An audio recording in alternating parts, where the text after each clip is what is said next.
ketika dari ayat 33 sampai 37. Paling kiri dari tengah sedikit sampai ke bawah tuh di mushaf. Sudah? Quran surah ketiga, surah apa? Ali Imran. Nanti saya jelaskan kenapa dinamai dengan Ali Imran. Ayat keberapa? 33 sampai 37. Ba'da a'udzubillahi minasyaitonir rajim. Bismillahirrahmanirrahim. Lihat di mushafnya. Innallaha astafa Adama wa Nuha wa ala Ibrahim wa ala Imran 'alal 'alamin. Ada ayatnya? Sudah? Dzurriyyatan ba'daha min ba'd. Wallahu samii'un 'alim. Runtut sekali, Masya Allah. Nah, baru kemudian ayat 35-nya langsung masuk ke Hannah. Idh qalat imra'atu Imrana Rabbi inni nadhartu laka ma fi batni muharrara fataqabbal minni innaka baik antas sami'ul alim. Kemudian ayat ke-36-nya lahir Maryam. Falamma wada'atha qalat Rabbi inni wada'tuha untha wallahu a'lamu bima wada'at wa laysat dzakarukal untha.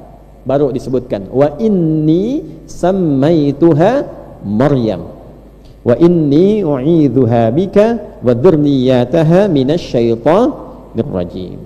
Masuk nanti langsung ke sisi kanan dari keluarga, ke perawatan, ke pendidikan, mencari tempat belajar bagaimana sampai mendapatkan keutamaannya. Ayat 37-nya. Fataqabbalaha rabbuha biqabulin hasanin wa ambataha nabatan hasanan wa kaffalaha Zakariya. Kullama dakhala 'alayha Zakariya al-mihraba wajada 'indaha rizqa. Qala ya Maryam anna laki hadha? Qalat huwa min 'indillah. Inna Allaha yarzuqu man yasha' bighairi hisab. Ada ya? Baik. Yuk kita mulai. Bismillahirrahmanirrahim. Imam Ibnu Katsir menyampaikan, yadhkuru subhanahu wa ta'ala annahu istafa Adam alaihi salam wal khullasa min dhurriyyatihi al-muttabi'ina syar'ahu al-mulazimina ta'atah. Thumma khassasa faqala wa ala Ibrahim fadakhala fihim banu Ismail wa banu Ishaqa. ثم ذكر فضل هذا البيت الطاهر الطيب وهم آل عمران والمراد بعمران هذا والد مريم عليه السلام. Paham? Tidak. Di ayat ke-33 ini di surah Ali Imran, Allah Subhanahu wa taala menyebutkan bahwa Ia dengan kehendak dan keagungannya memilih hamba-hamba tertentu untuk membawa misi terbaik dan menetapkan keturunan-keturunan yang terbaik dari hamba tertentu itu yang dapat menjaga syariatnya dan konsisten menaati Allah Subhanahu wa taala. Jadi dari Nabi Adam kemudian dengan Sayyidah Hawa turun ke muka bumi, mulai berkeluarga. Dari keturunan Adam dan Hawa ini melahirkan keturunan-keturunan. Dari keturunan ini kemudian dipilih orang-orang terbaik dari keturunan ini untuk membawa misi syariat dalam menaati Allah Subhanahu wa taala. Bisa dipahami? Saya nanti Adam, Hawa punya anak misalnya fulan punya keturunan lagi. Dari keturunan ini terpilihlah secara selektif orang-orang terbaik yang dilihat potensi taatnya, kebaikannya, dan bisa menjelaskan syariat supaya kita bisa beribadah, mengenal dan menaati Allah Subhanahu wa taala.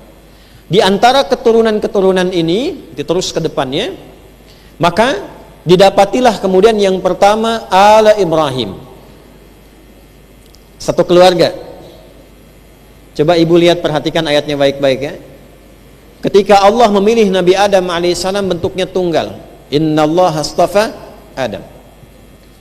Ketika memilih Nabi Nuh alaihissalam bentuknya tunggal, wa Nuha. Lihat ayatnya. Tapi ketika pindah ke Ibrahim alaihissalam, itu keluarganya disertakan, wa ala Ibrahim. Kemudian setelah itu ada Imran, wa ala Imrana alal alamin. Saya berikan rahasia yang sangat penting dalam tafsir.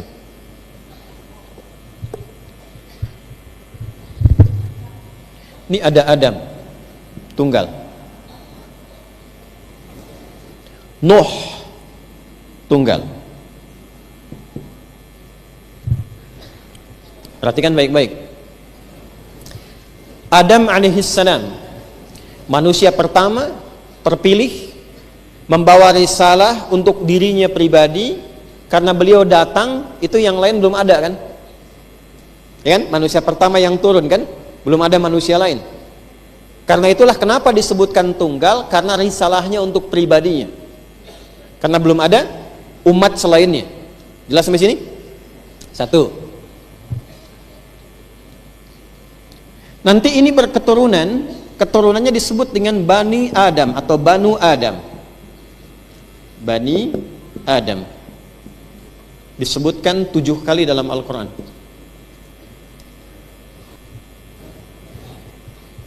Nanti ini penyebutan ini ada rahasia juga, Bu. Nabi Adam itu diberikan training oleh Allah sebelum turun ke bumi. Diberikan pelatihan. Adam, tugasmu begini, perintahmu ini, laranganmu ini seperti ini. Kalau engkau mengerjakan, hasilnya begini. Kalau nanti engkau atau keturunanmu melanggar, resikonya seperti ini. Nanti ada musuh yang suka memprovokasi, menghambat engkau menunaikan tugas dengan benar. Namanya setan. Caranya begini, gerak-geriknya seperti ini, rencananya begini. Cara menjauhi setan, cara melawan setan, begini pedomannya. Kalau pedoman ini diikuti, misimu akan nyaman dilakukan. Semua anak cucumu yang bertugas di bumi, kalau mengikuti pedoman ini, maka hidupnya akan senang, akan tenang, apapun yang mereka kerjakan. Itu nanti gambaran ayat itu ditemukan di Al-Baqarah dari ayat 30 sampai ayat 38. Jelas? Nah, aktivitas yang kita kerjakan untuk melihat bagaimana Allah mendidik Nabi Adam, memberikan kepada Nabi Adam alaihissalam pengetahuan-pengetahuan dasar tentang kehidupan di bumi, yang kita kerjakan 7 hari dalam sepekan, 24 jam, aktivitas lagi, semua aktivitas itu konsep dasarnya, perjalanan dasarnya itu sama persis yang diajarkan Allah kepada Nabi Adam sebelum turun ke bumi. Jadi kalau kita mampu memahami ini, mampu belajar dari ini, maka 7 hari dalam sepekan kegiatan kita akan cenderung menghadirkan kesenangan dan ketenangan. Ini yang dimaksud Al-Baqarah ayat 38. Qulna bitu minha jami'a. Adam, Hawa, kalau sudah engkau paham misimu, tahu tugasmu, paham pedoman hidupnya, sekarang turun ke bumi, dimulai tugasmu sebagai khalifah. Fa imma ya'tiyannakum minni huda. Nanti kalau datang dariku pedoman berkehidupan, hudan namanya. Hudan. Faman tabi'a hudaya, maka siapapun anak cucumu. Kita anak cucu Nabi Adam bukan? Betul. Betul ya? Nah, berarti ayat ini pun berlaku untuk kita. Kalau selama hidupnya ibu menjadi anak, menjadi istri, menjadi ibu dan seterusnya, mengikuti pedoman yang disebut hudan ini, fala khaufun alaihim walahum yahzanun. Aku jamin semua hidup anak cucumu itu sampai dia meninggal tidak akan pernah dijalani kecuali dimanapun dia beraktivitas, apakah dia bekerja, apakah dia bertugas, fala khaufun, tidak pernah merasa gelisah. Tidak gelisah itu artinya tenang. Walahum yahzanun, dan tidak pernah larut dalam kesedihan. Ada sedih tapi cepat senangnya. Apa artinya tidak sedih itu? Senang. Senang, Bu. Jadi konsep dasar kehidupan di bumi ini, jadi apapun. Jadi istri di rumah tangga, seharusnya kehidupan rumah tangga itu menenangkan. Menenangkan. Makanya kalimat awalnya sakinah, tenang. Jadi kalau ada orang berumah tangga tidak mendapatkan ketenangan, tolong dicek. Yang salah itu mungkin bukan istri, bukan suaminya. Yang salah pedoman rumah tangganya tidak dibaca, tidak diamalkan. Hudannya tidak dipelajari. Tuh, sampai kaget, bayi pun nangis tuh. Gak apa-apa Bu, tenang aja. Ya, demikian aktivitas kita sebagai seorang ibu tuh menyenangkan harusnya. Sebagai seorang nenek menyenangkan. Sebagai seorang anak menyenangkan. Masak itu menyenangkan. Gak ada masak yang tidak menyenangkan. Nabi kalau lihat Sayyidah Saudah binti Zam'ah itu memasak, baru dari adonan saja, walaupun beliau sudah sepuh, usianya sangat sepuh, tapi menikmatinya dengan menyenangkan. Di konsep hidup itu semua yang dijalani itu tenang dan senang. Di sini senang, di sana, di mana-mana. Aneh. Jadi ini ada ilmunya Bu, dan alhamdulillah saya spesialisasi di ilmu ini, dan itu ada sanadnya. Jadi disebutkan 7 kali itu bukan sekedar 1, 2, 3, 7, tidak.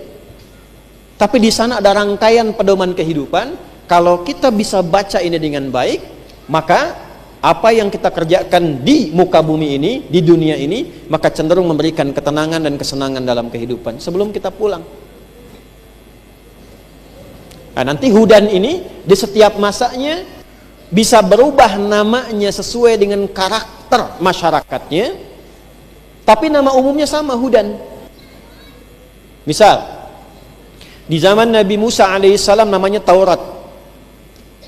Taurat itu fungsinya hudan. Quran surat 17 Al-Isra di ayat kedua. Wa ataina Musal kitaba, dan dengan keagunganku aku berikan kepada Musa kitab. Namanya apa? Taurat.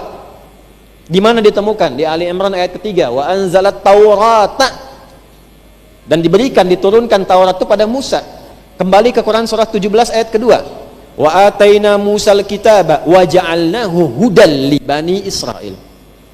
Aku berikan kepada Musa kitab namanya Taurat. Fungsi Taurat hudan untuk Bani Israel di masa itu.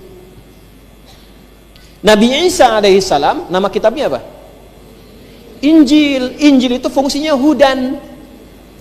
Hudan sebagai petunjuk kehidupan di Al-Maidah. Wa hudan wa nur. Fungsinya sebagai pedoman hidup untuk Bani Israel di masa Nabi Isa. Padahal sama-sama Bani Israel. Nabi Musa Bani Israel, Nabi Daud Bani Israel umatnya, Nabi Sulaiman Bani Israel, Nabi Isa Bani Israel. Tapi kitabnya yang Nabi Musa ketika sampai ke zaman Nabi Isa alaihissalam dikhususkan oleh Allah karena karakter masyarakatnya sudah berubah.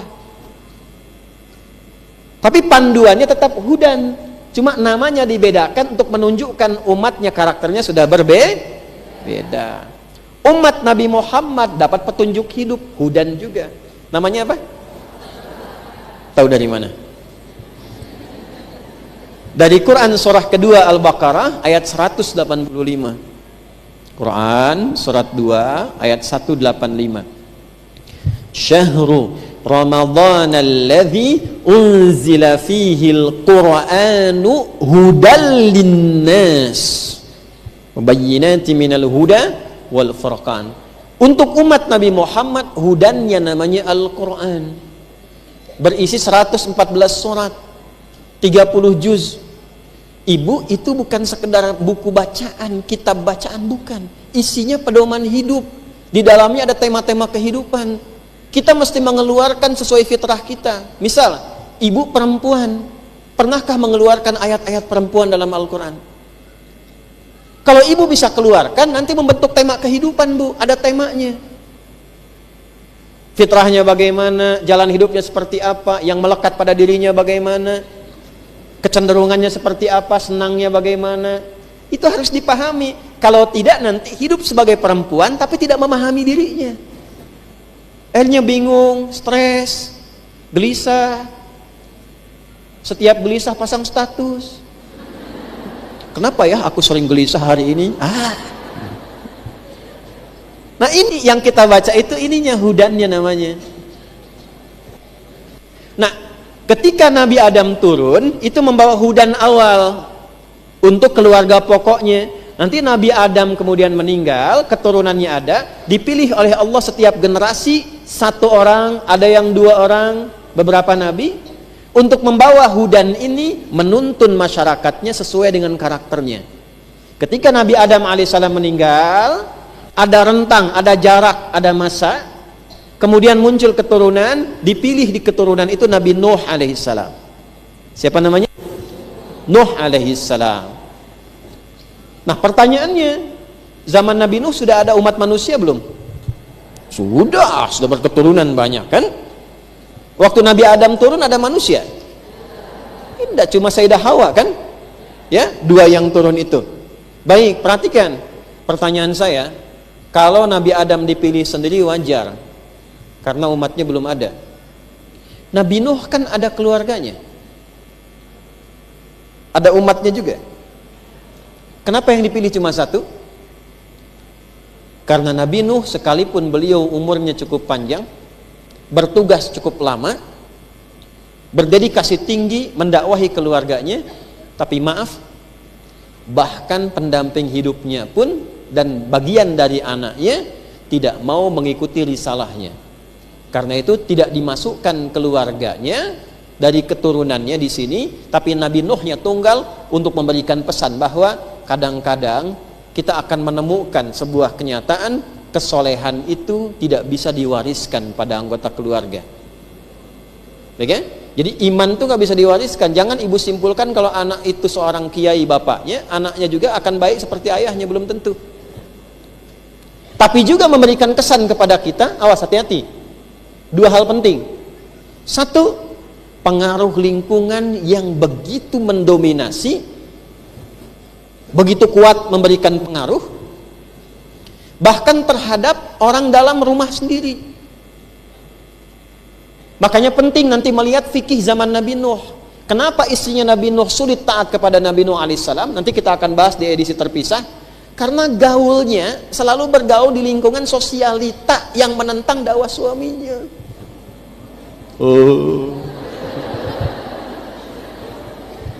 Gitu. Nah, ibu suami baik, tapi ibu bergaul di lingkungan yang tidak baik. Kumpulnya dengan orang-orang senang gosip, senang pamer gitu. Ya, dikit-dikit menghitung, Nah, kalau kebiasaan di luar rumah dibangun seperti itu nanti yang terbawa ke dalam rumah, alih-alih dipengaruhi suami, ibu mempengaruhi suami. Kalau suami nggak ikut, maka muncul pertentangan di situ. Itu yang terjadi. Nah, ini pentingnya fikih di zaman Nabi Nuh alaihissalam. Halo? Papa itu kan camat, levelnya sudah bagus.